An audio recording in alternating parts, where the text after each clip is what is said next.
A poor girl read to the blind son of a millionaire every day, until he suddenly opened his eyes and whispered her name. The morning of the accident began like any other, with the sound of traffic echoing through the city and the golden sun peeking through tall glass buildings. Ethan Sterling sat by the window of his family's enormous mansion, watching the school bus pull up. He didn't like school very much. He found it loud and crowded, filled with children who either wanted to be his friends because of who his father was or ignored him out of envy. His father, Richard Sterling, one of the most powerful CEOs in the country, had already left for work, leaving behind only a brief note on the kitchen counter reminding Ethan to make the family proud. It was a phrase the boy had heard too many times, one that never felt warm. On the bus ride that day, Ethan looked out the window, his chin resting on his hand, and thought about how everything in his life seemed too perfect and too distant at the same time.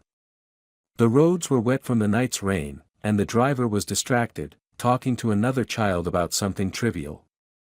Then, in one single, shattering second, everything changed.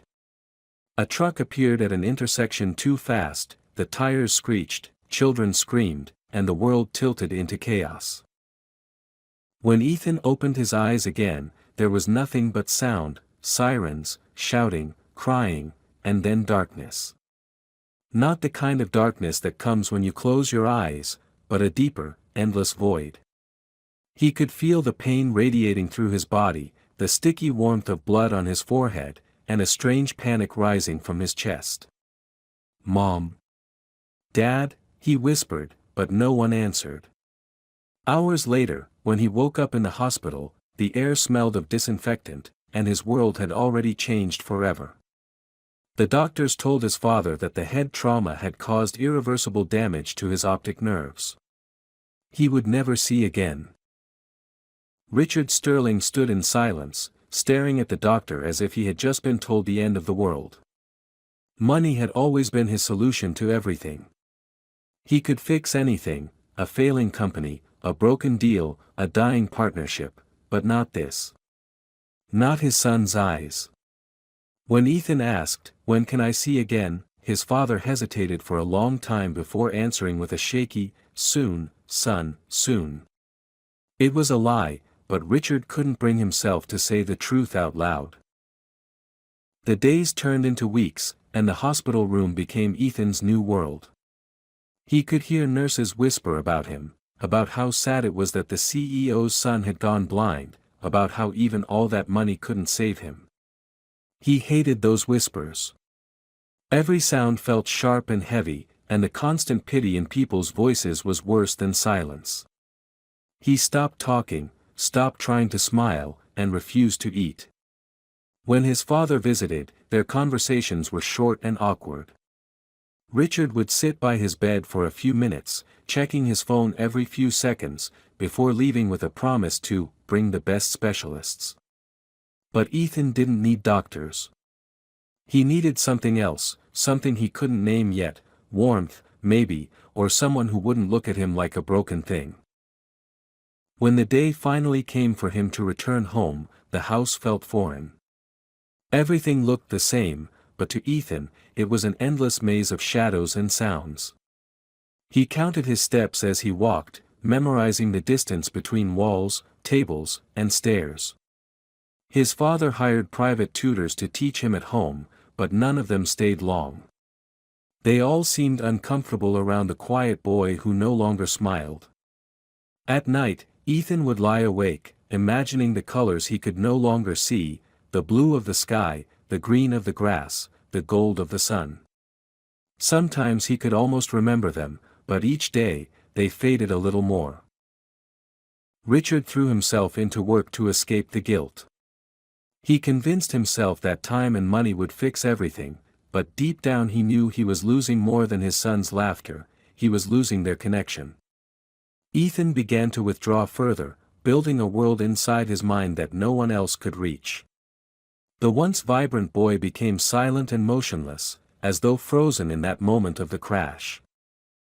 One afternoon, when his tutor finally quit, saying that the boy wasn't responsive, Richard sat in his car outside the mansion, staring at his reflection in the mirror. For the first time in years, he didn't see the confident CEO everyone admired. He saw a man who had failed the one person who needed him most. Meanwhile, inside the house, Ethan sat by the window, listening to the wind rustling through the trees, wondering if he would ever see it again, or if the darkness was all that was left for him. The first time Lily saw Ethan, he was sitting alone on a bench near the school library, his hands resting on a cane and his head tilted slightly downward as if listening to a sound no one else could hear. She had just transferred to the school, wearing an oversized sweater and second-hand shoes that squeaked against the tile floors. Most of the children ignored her, whispering about her patched backpack and the faint scent of detergent that clung to her clothes. But when she saw the boy with the calm face and pale blue eyes that didn't seem to move, she stopped walking. There was something fragile about him, something that drew her in. The teacher had mentioned that one of the students had lost his sight after an accident, but no one told her how quiet and distant he had become. During class, Ethan sat in the back corner, a notebook in front of him though he never wrote anything down. The other kids talked over him, pretending he wasn't there. The teacher, trying to be kind, would sometimes ask a volunteer to help him read the day's lesson, but every time she asked, there was an uncomfortable silence. No one wanted to be the one sitting next to the blind boy. Lily watched this happen again and again until one day, when the silence stretched too long, she raised her hand. Her voice trembled at first, but she said, "I can do it." The teacher smiled, relieved, and nodded. Lily walked to Ethan's desk, her heart pounding, and sat down beside him. He didn't turn his head right away, and she wasn't sure if he even knew she was there. "Hi," she whispered. "I'm Lily. Do you want me to read to you?" For a moment, he didn't answer. Then he nodded slowly, and she began to read. Her voice was soft and careful at first, stumbling over the words. But after a few minutes, something in her tone changed. She began to read with emotion, painting pictures with her words the way her grandmother used to do for her before bed. Ethan didn't say a word, but his head lifted slightly, as if following the sound of her voice. When she finished, the classroom bell rang, and the other kids ran out, leaving the two of them alone. Lily closed the book and looked at him. "Did you like it?" she asked. He hesitated, then gave a small nod. It wasn't much, but it felt like a victory. After that day, Lily began sitting next to Ethan every morning. Sometimes she read stories, other times she just talked to him about things outside the window, the color of the sky, the birds on the fence, the sound of children laughing on the playground. Ethan rarely replied, but he always listened. She started to notice how he would tilt his head when she described something, as if he were trying to capture every detail and turn it into an image in his mind. Once, she brought him a flower from the garden behind her small apartment and placed it in his hand. "It's yellow," she said.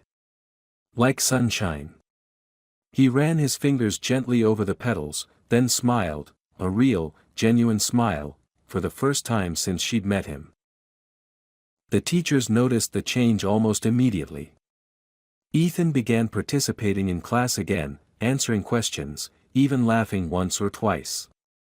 When Richard Sterling came to pick him up one afternoon, he found his son talking quietly to a small blonde girl in a worn jacket, both of them leaning over a book. It was the first time he had seen Ethan look alive in months. Still, he didn't say anything. He simply watched them from a distance, something strange stirring inside him, a feeling he hadn't known in years. Lily didn't know who Ethan's father was, or how much money their family had. To her, he was just a boy who needed a friend. And Ethan, for the first time since the darkness had taken over his world, began to look forward to each new day. When he heard the sound of Lily's footsteps in the hallway, his entire body seemed to relax. She was his light, he didn't need to see her to know that. At home, however, things were different. Lily lived in a small apartment that smelled faintly of medicine and laundry soap. Her grandmother's health was declining, and Lily spent her evenings cooking soup, cleaning, and reading to her before bed. Sometimes she would tell her about the boy at school who couldn't see, about how she wanted to help him smile again. Her grandmother would listen quietly, then take Lily's hand and say, "Kindness, my dear, is a light too. Never let it go out." Those words stayed with her every morning as she walked to school, her shoes tapping against the sidewalk, the rising sun warming her face. For Ethan, her voice became the thread that connected him to the world he'd lost. When she read, he could see again, not through his eyes, but through the colors she painted with her words. He saw the green of grass, the orange of sunsets, the red of apples she described so vividly. She didn't know it, but every word she spoke rebuilt something inside him. The emptiness that had swallowed him after the accident began to fade, replaced by warmth. He didn't understand what it was yet, maybe friendship, maybe hope, but for the first time since the crash, he no longer felt lost in the dark. As the weeks passed, Lily and Ethan's strange friendship deepened in a way neither of them could quite explain. Every morning, before the bell rang, she would slip quietly into the classroom and place her backpack beside his desk. She had started bringing books from home, old, torn ones with folded corners and faded covers that her grandmother had collected over the years. They weren't fancy, but they were full of stories, and she read them with such care that each page felt like a promise. Ethan waited for that sound, the soft rustle of her bag, the tiny click of the chair, and then her voice, clear and warm like sunlight breaking through clouds. He didn't need to see her to know she was smiling. At first, their classmates didn't understand what was happening. Some teased her, whispering that she was wasting her time with the blind boy. Others watched curiously, as if trying to figure out why Ethan, who never spoke to anyone, had begun to change. He still didn't talk much, but he started to listen differently. His face softened when Lily read. Sometimes he asked her questions. What color is that? How big is it? What does it look like when the sun sets? She tried her best to answer, describing things in ways that would make sense to him. It's like the warmth on your skin when you face the window, she said once, trying to explain the color orange. He smiled and said quietly, "That's my favorite color then." Lily began to understand him in a way no one else did. She learned how to guide him through the hallways, when to warn him about steps, when to stay silent so he could find his own rhythm. She realized that he hated when people spoke to him as if he were helpless, so she never did. Instead, she treated him like any other boy, laughing with him when he made a joke, teasing him when he pretended to be annoyed by her endless chatter. One day, during lunch, she told him she wanted to describe everything she saw so he could imagine it. "I'll be your eyes," she said playfully. Ethan turned his head toward her voice and replied softly, "Then I'll try to be your ears." It was a small moment, but to Lily, it felt like the world had just become brighter. At home, her grandmother noticed the difference too. Lily came home with a spark in her eyes, humming softly as she prepared dinner. When her grandmother asked what made her so happy, Lily told her about Ethan, how he was kind and quiet and how he never complained, even though he couldn't see. Her grandmother smiled and said, "You're giving him something money can't buy." Lily didn't understand exactly what she meant, but she liked the sound of it. Ethan's father, Richard Sterling, on the other hand, couldn't understand why his son was suddenly so animated. He'd hear Ethan's laughter echo through the halls and feel a strange mix of confusion and relief. For months, his boy had been silent, living in a shell of pain and isolation, and now, out of nowhere, he seemed alive again. One afternoon, when Richard came home early, he heard Ethan talking to someone in the living room. The voice belonged to Lily. She had stayed after class to read him a story and had ended up visiting his home because Ethan's driver had offered her a ride. When Richard entered, he saw his son sitting on the couch, listening intently while Lily's small hands moved as she spoke, as if drawing pictures in the air. For a moment, Richard didn't recognize his own child. There was light in Ethan's face, something he thought had been lost forever. Lily stopped reading when she noticed the tall man in the doorway. She froze, clutching the book tightly, unsure if she was in trouble. Richard, in his crisp suit and sharp expression, looked intimidating, but then he noticed the threadbare shoes on her feet and the faint nervous tremor in her voice when she said, "Hello, sir." Something softened in him, though he didn't show it. He simply nodded and said, "You read very well." It was the first time anyone had ever praised her like that. After she left that evening, Richard sat in silence for a long time. He couldn't stop thinking about how different his son had been when she was there. The warmth in Ethan's voice, the way he laughed, it was like seeing him before the accident. Richard had spent months trying to buy a cure, hiring specialists, flying to clinics around the world, and yet here was a little girl from a poor family doing more for his son with a single story than all his money had ever managed. The next morning, when Ethan asked if he could invite Lily again, Richard agreed without hesitation. That afternoon, his driver brought her to the house. She was shy at first, but soon she was sitting beside Ethan again, reading while the late sunlight streamed through the windows. Richard watched them from his office, his hand resting on the glass, an unfamiliar feeling rising in his chest, gratitude mixed with shame. He had thought he could fix everything with money, but the truth was simpler. His son didn't need sight to be healed, he needed love, kindness, and connection, all things that had been missing from their home for far too long. As the days went by, Lily became a regular guest. She and Ethan developed a rhythm all their own. She would read, he would listen, and together they would create entire worlds from nothing but words. For Ethan, her voice became the color of sunlight and the shape of hope. For Lily, his quiet laughter was proof that even the darkest places could bloom again. And though neither of them could have known it yet, their meeting had already begun to change not only Ethan's life, but Richard's as well, because for the first time in years, he began to believe that maybe not everything valuable in life could be bought. Spring came early that year, painting the schoolyard in soft light and gentle winds that carried the scent of blooming flowers. But for Ethan, seasons no longer meant colors or brightness, they were measured only in sounds and sensations. He knew spring had arrived because he could hear the birds singing more often and feel the sunlight warming his face during recess. Lily always described it to him as if it were a dream. She told him about the green grass, the white blossoms on the trees, and how the clouds sometimes looked like cotton drifting lazily through the blue sky. When she spoke, he could almost see it. Their friendship had grown stronger, deeper, though neither of them had said much about it. Lily had become a part of his daily life, his comfort, his rhythm, his sense of the world. Every morning, she greeted him with the same cheerful voice, helping him find his desk or guiding him to the lunch table when no one else dared to approach. Ethan trusted her completely. He didn't need his eyes to know that she looked at him with kindness, not pity. To him, she was like sunlight, something you could feel, even without seeing.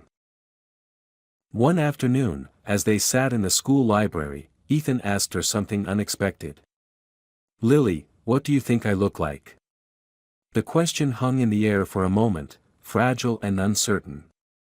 She looked at him, his blank blue eyes searching for something he couldn't see. "You look like someone who's thinking all the time," she said softly. "Like you've seen the whole world and are just waiting for it to come back." He smiled, a small, bittersweet smile. "And you?" he asked. "What do you think you look like?" She giggled a little and said, "Tired, because I stay up too late reading, but happy because I have someone to read to now." What she didn't tell him was how much those hours together meant to her too. Her grandmother's health was getting worse. The medicine was expensive, and Lily had started cleaning the local grocery store after school to help pay for it. Every evening, her small hands ached from scrubbing floors, but she never complained. The next day, she would still arrive at school with a smile, pretending everything was fine. She didn't want Ethan to worry. She didn't want him to know that sometimes she came to class hungry. Ethan noticed anyway.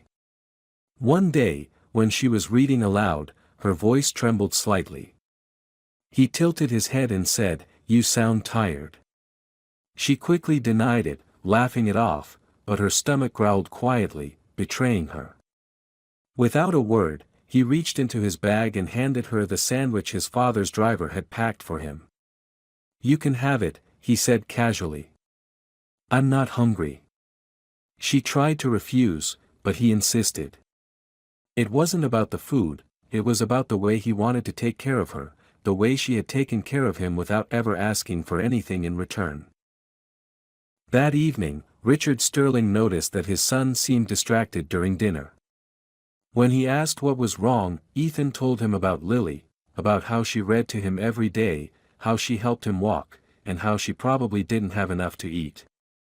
Richard listened silently, his fork frozen in midair. The story of a little girl who showed such compassion toward his son touched something deep inside him, something he hadn't felt in years. The next morning, he made a quiet phone call.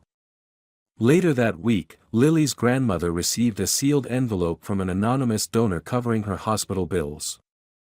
Lily never found out where it came from, but when she told Ethan that her grandmother was finally getting better, he smiled to himself, understanding more than he let on. The bond between them grew even stronger after that. They began spending afternoons not just reading but talking about their dreams. Ethan told her that he wanted to create something someday that would help people like him, maybe a school for children who couldn't see, where they could learn to live without limits. Lily said she wanted to be a teacher, someone who could help kids feel seen and heard. "Then you'll teach at my school," he said with a grin, and she promised she would. But beneath the warmth of their friendship, something else was beginning to stir, a quiet sadness that neither of them could quite name. Lily's grandmother was recovering, but slowly, and the hospital still needed more care than she could give. Some nights, Lily would sit by her bedside, reading softly until her voice faded into a whisper. She thought about Ethan, about his quiet laughter, and wondered what it must be like to live in a world without light. Ethan, meanwhile, had begun to sense that Lily carried a heaviness she never spoke of. He couldn't see her face, but he could hear the weariness in her voice.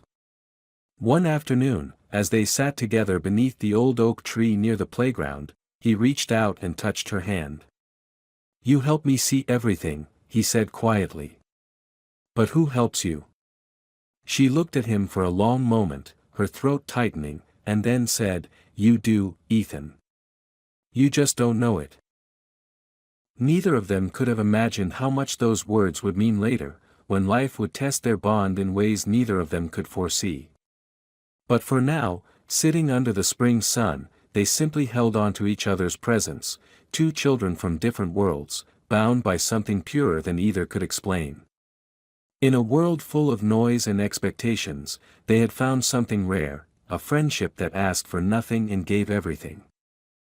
The days began to move faster after spring turned into summer, yet for Ethan and Lily, every afternoon together felt like a world of its own.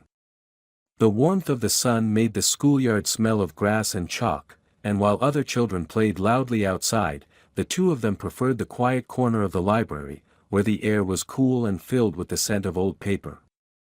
It had become their place, a secret refuge where Ethan could listen to Lily's voice and forget, for a little while, about the darkness that surrounded him. Sometimes she read to him, sometimes she told him stories she invented on the spot, about kingdoms of light and children who could speak to the stars. Ethan said that when she told those stories, he could almost see again. One afternoon, after the last bell had rung, Lily stayed behind with Ethan to help him find his cane. The janitor had moved it by accident, and while they searched, she asked him if he ever missed his old life. He was quiet for a long time before answering. "Sometimes," he admitted. "But not because of what I saw. I miss how people used to look at me, like I wasn't broken." Lily stood beside him, her small fingers brushing his arm as if to remind him that he wasn't alone. "You're not broken," she said softly. "You just see differently now." That was the first time Ethan reached out and held her hand. It wasn't romantic, just a quiet connection, the kind of moment where words weren't needed. Meanwhile, Richard Sterling was watching from a distance, though he didn't let them know. Ever since Lily had entered his son's life, Ethan had changed. He smiled more. He spoke with confidence. He laughed. For Richard, who had spent months watching his son sink into despair, this was both a relief and a mystery. He had built his life on control, on solving problems through logic, money, or influence, but there was no equation that could explain what Lily had done for his son. She was a poor child, living in a crumbling neighborhood, yet she had given Ethan something priceless. It humbled him in ways he didn't expect. One evening, Richard called his assistant into his office. "Find out everything you can about Lily Carter," he said. But quietly. When the report came back, he was silent for a long time. Her grandmother was sick again, the report said. They were behind on rent. The girl had been working odd jobs after school, cleaning, running errands, even helping at the bakery on weekends, all while keeping up her grades. There was no father, and her mother had passed away when Lily was a baby. Reading those words, something twisted inside Richard's chest. He thought of his own son, sitting in comfort and luxury, and the little girl who had done more for him than all the doctors and tutors he had hired. A few days later, Richard visited the hospital where Lily's grandmother was being treated. He came unannounced, in a simple coat instead of his usual tailored suit. He introduced himself as a friend and paid for the medical treatments anonymously. When Lily came home that evening and found her grandmother smiling for the first time in weeks, she didn't know what had happened. Her grandmother simply said, "Some blessings come quietly." Lily spent that night crying softly into her pillow, half from relief and half from confusion, never imagining that the man who had helped them was the father of the boy she read to every day. Back at school, Ethan noticed that Lily's laughter had returned. She hummed while she read, sometimes stopping to ask him questions or make him guess the next line of the story. Their bond was easy now, filled with small jokes and long silences that didn't feel uncomfortable. One day, as they sat under the oak tree, Ethan asked her what her biggest dream was. She thought for a long time before answering. "I want to make something that lasts," she said. "Something that stays even when I'm gone, like words in a book, or a melody in someone's heart." Ethan turned his head toward her and said, "You already have. You've made me see again." It was the kind of thing people said in stories, but when he said it, Lily believed him. Her eyes filled with tears, though she tried to hide them. "You're the one who listens," she said. "That's what makes it real." Their hands brushed again, and for a moment, everything around them, the rustle of leaves, the distant sound of laughter, disappeared. But that evening, when Ethan's driver came to pick him up, Richard got out of the car instead. He approached them slowly, his gaze fixed on the two children sitting side by side. Lily immediately stood up, clutching her bag, afraid she was in trouble. "Sir, I was just helping," she began, but Richard held up a hand. "I know who you are," he said gently. "You're Lily." She froze, her heart pounding. He smiled faintly, though his eyes looked tired. "You've done something for my son that no one else could." Lily didn't know what to say.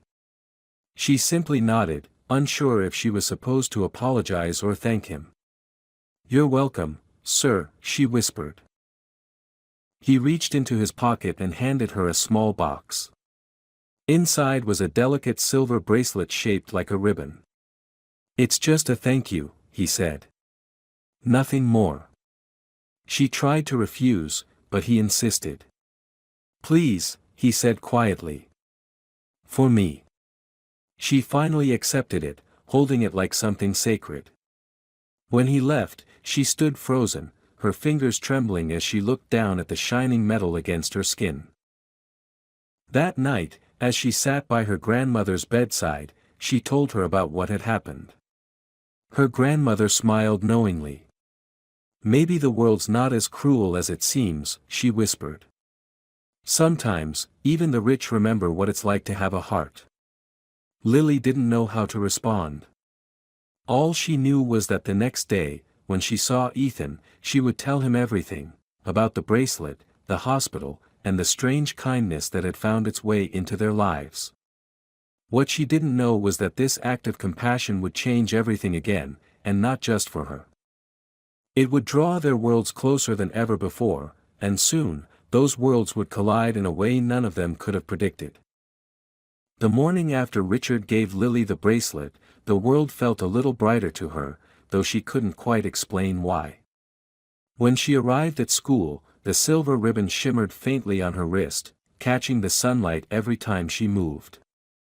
Ethan, of course, couldn't see it, but he noticed something different in her voice.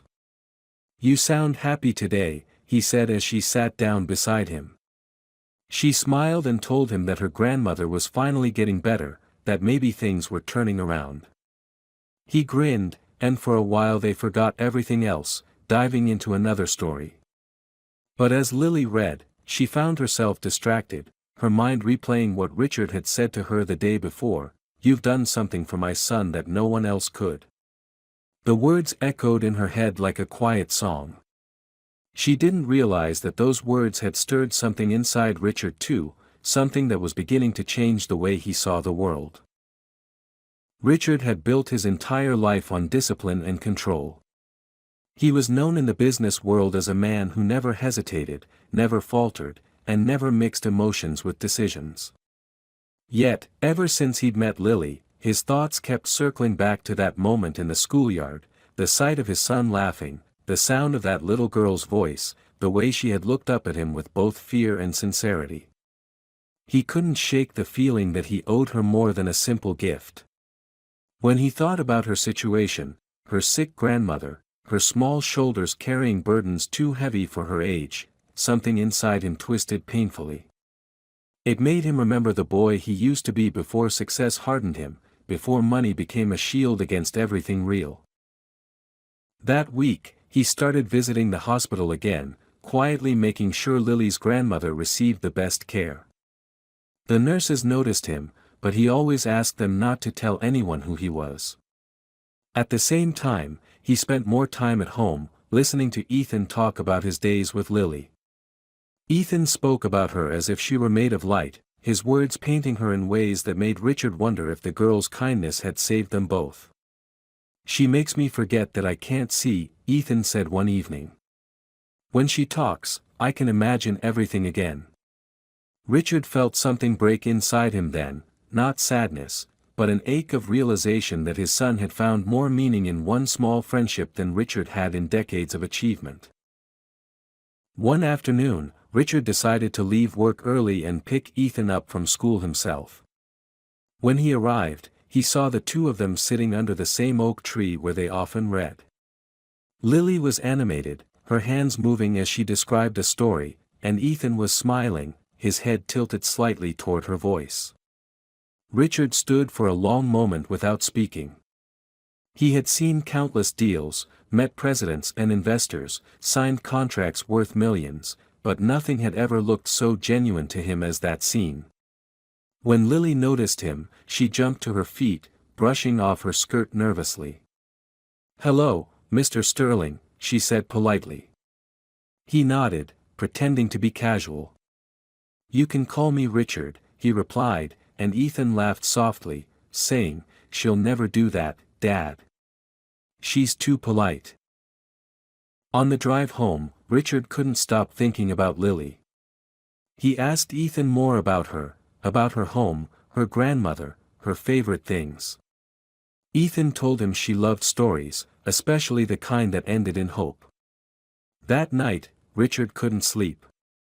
For the first time in years, he found himself questioning what all his success was really worth.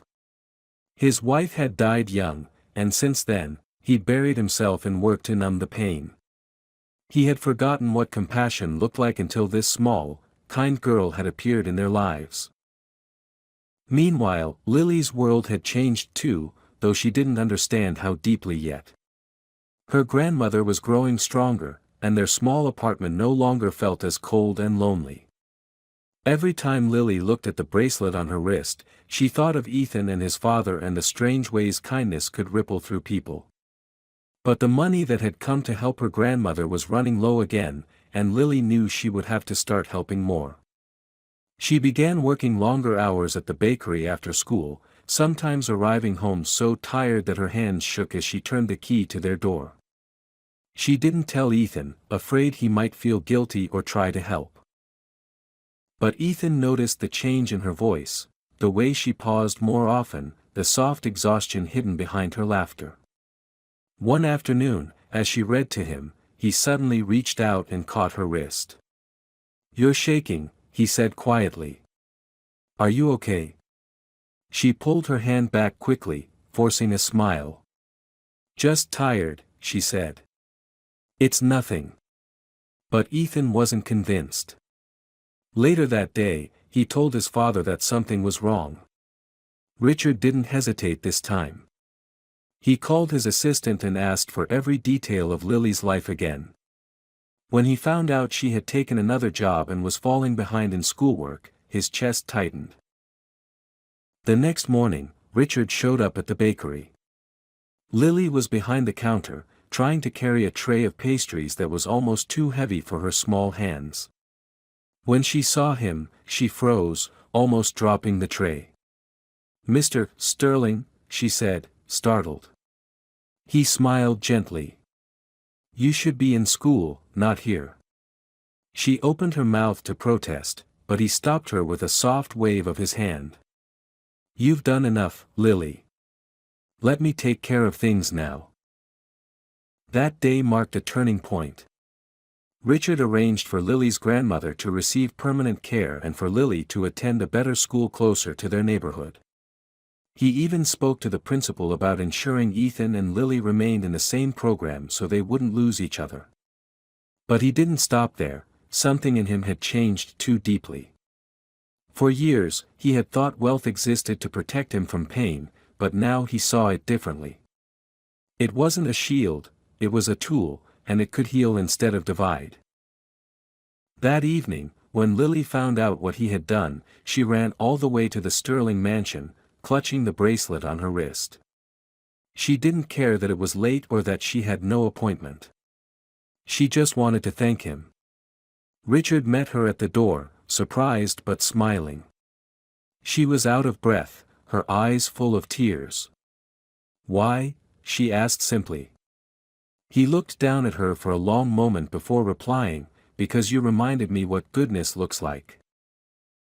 That night, as she walked home under the stars, Lily thought about how strange and beautiful life could be. She had started as a girl reading stories to a boy who couldn't see, and now she had somehow changed the lives of two people without meaning to. But deep down, she didn't feel like the hero of a story.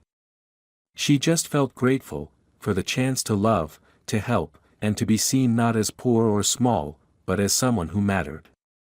What she didn't realize was that her story with Ethan and Richard was far from over. In fact, the most important chapter of their lives had yet to begin.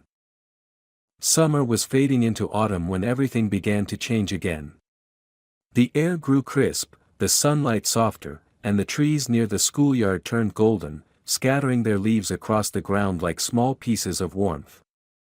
Ethan and Lily had continued to see each other almost every day, though their lives were starting to pull them in different directions. Ethan had begun physical therapy at his father's insistence, learning to navigate the world with more independence, while Lily had started attending her new school, where the classrooms were cleaner and the teachers kinder. Still, she found herself missing the quiet hours in the old library, where she used to read to him until the halls grew silent. They met whenever they could, but something unspoken was hanging between them, something both beautiful and fragile. Ethan was changing too. He was growing taller, his voice deeper, but what struck Lily most was how he seemed to have become both stronger and more distant.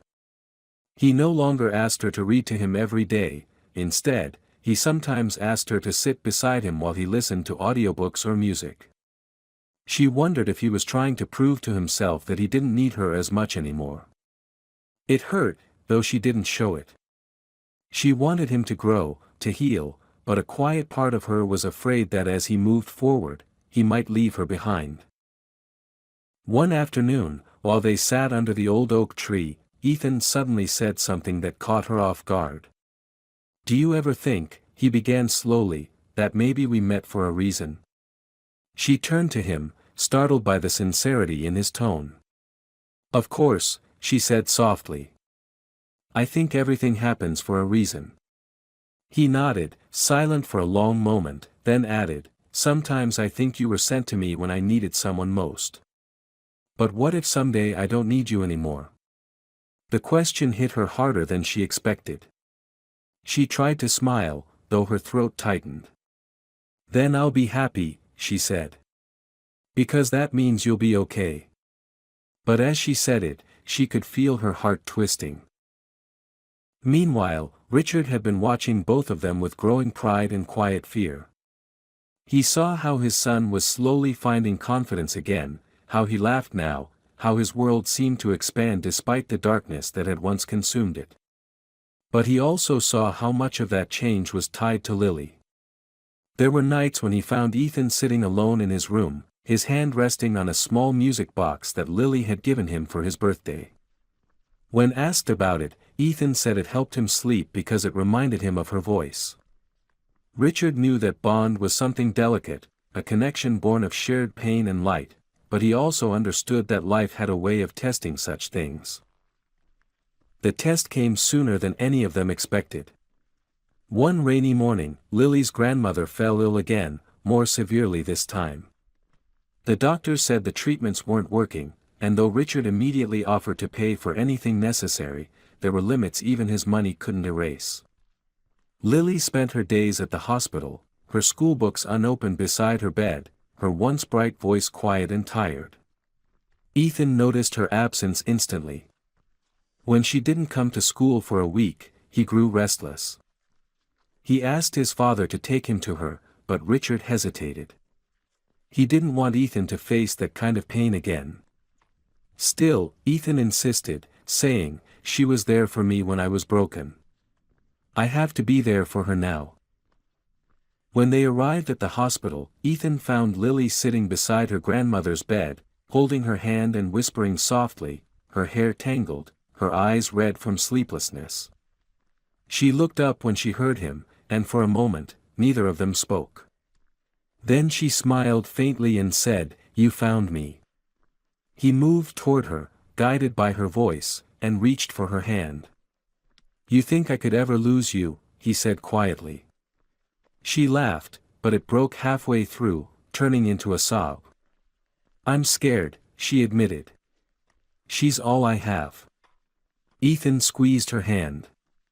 "That's not true," he said. "You have me." They sat together for a long time after that, listening to the hum of machines and the soft rhythm of the rain against the window. Richard waited outside, his heart heavy as he watched through the glass. He could see what this friendship had become, something neither of them could have planned, something pure and powerful.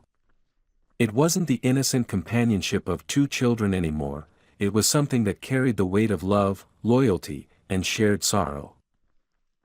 The next few weeks blurred into a series of quiet days and sleepless nights.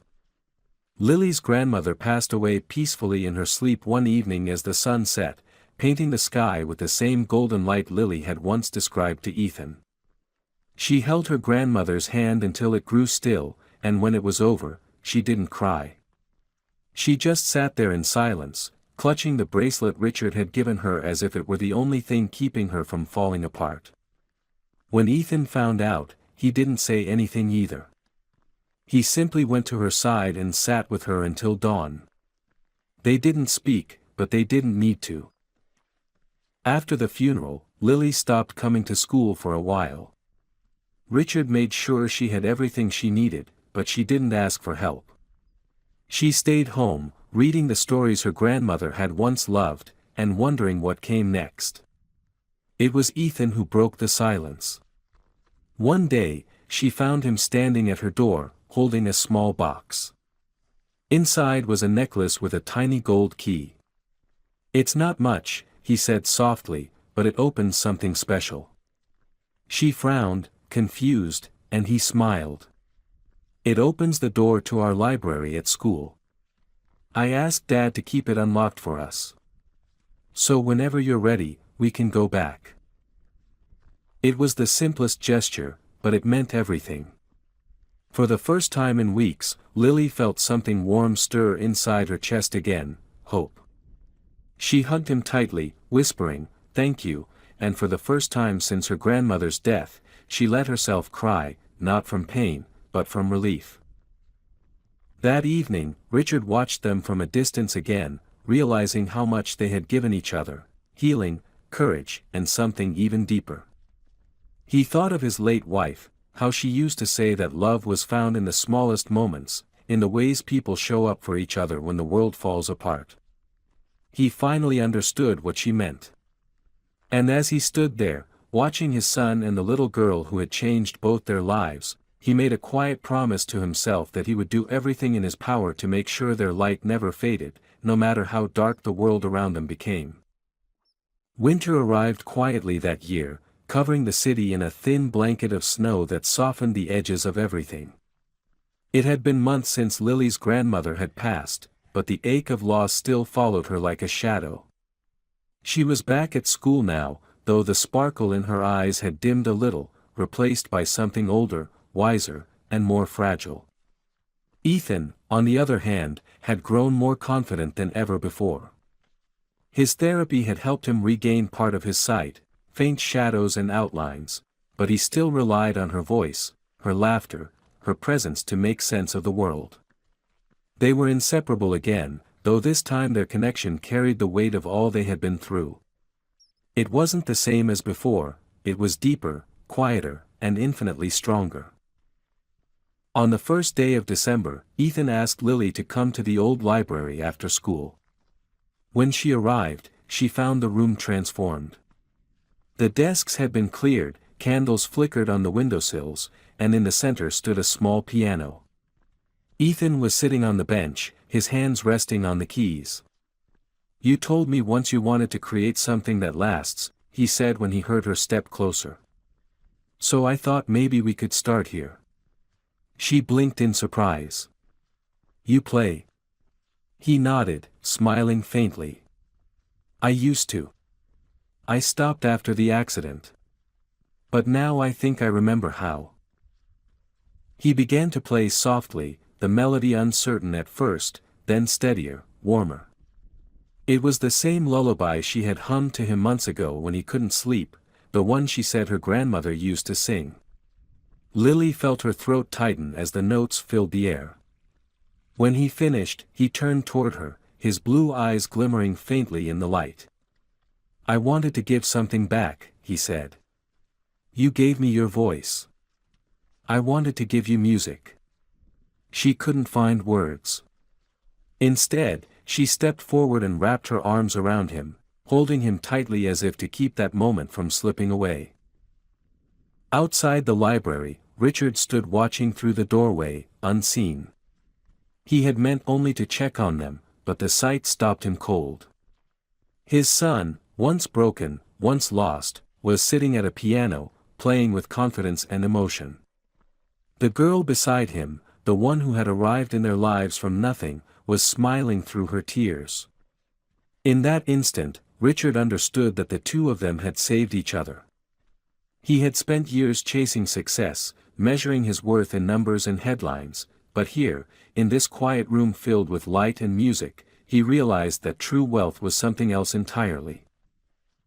In the weeks that followed, Richard began to change the way he lived. He started a foundation in his late wife's name, one that offered scholarships and housing for children like Lily, bright souls born into hard circumstances. He didn't tell her at first. He wanted her to keep seeing him not as a benefactor but as a person who had been moved by her kindness. But when she eventually found out, she went to him in tears, saying she didn't deserve it. He smiled gently and said, "You don't have to deserve kindness, Lily. You just have to keep passing it on." Those words stayed with her for years to come. As the holidays approached, Ethan's vision began to improve slowly, the doctors saying it was a miracle. He could make out colors now, light and shadow, the way the snow sparkled under the sun. The first time he saw Lily's face clearly, he froze. She was sitting across from him in the garden, reading aloud as she always did, unaware that he was finally seeing her. Her golden hair caught the sunlight, and her blue eyes shimmered with that same quiet determination he'd always heard in her voice. When she looked up, he whispered, "You're even more beautiful than I imagined." She laughed, blushing, and said, "You weren't supposed to see me yet." He reached out, brushing a tear from her cheek, and said softly, "I've always seen you, Lily. Just not like this." Life began to fall into a new rhythm. Richard included Lily in more of their family gatherings, and soon, she became something like a daughter to him. He often caught himself watching her and Ethan, marveling at how natural it all felt. For the first time in years, their house was filled with laughter again, the kind that came not from privilege, but from genuine warmth. Ethan would play the piano while Lily sang softly beside him, her voice delicate yet strong, and Richard would sit in his armchair, quietly thanking fate for the day that little girl had walked into their lives. But the world didn't stop testing them. One afternoon, when Ethan and Lily were on their way home from school, a car skidded on the icy road and swerved toward them. Without thinking, Ethan pulled Lily out of the way, falling hard onto the pavement. The sound of metal and glass shattered the air, and for a moment everything was chaos. When the world finally stilled, Lily found herself kneeling beside him, trembling, his hand gripping hers tightly. "I'm okay," he whispered, though blood trickled from a small cut on his temple. "I promised I wouldn't lose you again."